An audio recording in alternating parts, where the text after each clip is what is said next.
Lucky Boys Podcast.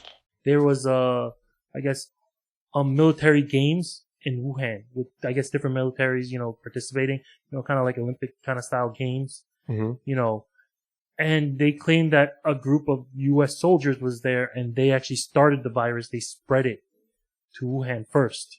Okay. Now, all right. So let's say a group of U.S. soldiers were, when Wuhan was hosting these games, and they were infected, but they're from U.S.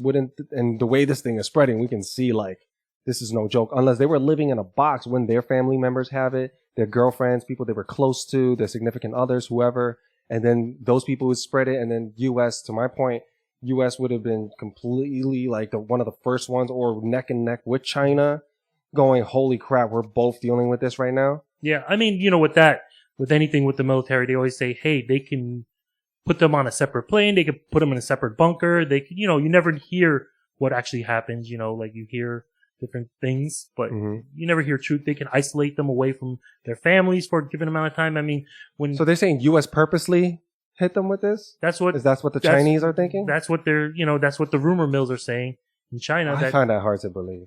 Kind of like they were trying to test a new, I guess, bioweapon. Yeah. Yeah, but then if you're, all right, if I'm in a leadership, if I'm in a position of leadership, in the U.S. and I knew we were going to, plant this and just totally blaze China. At some point, if I'm just using my common sense, I'm saying other countries will be affected and U.S. will also eventually have it because someone from there is going to fly over here and then they're going to spread it. So do I want to hurt my own economy? What is the point of this? Collateral damage? They probably thought. I mean, if I'm thinking from a conspiracy theorist point of view, and it's hard for me to do that because I tend not to go towards that. But if it's sort of like that, what I'm thinking, it's sort of like collateral damage. How many people?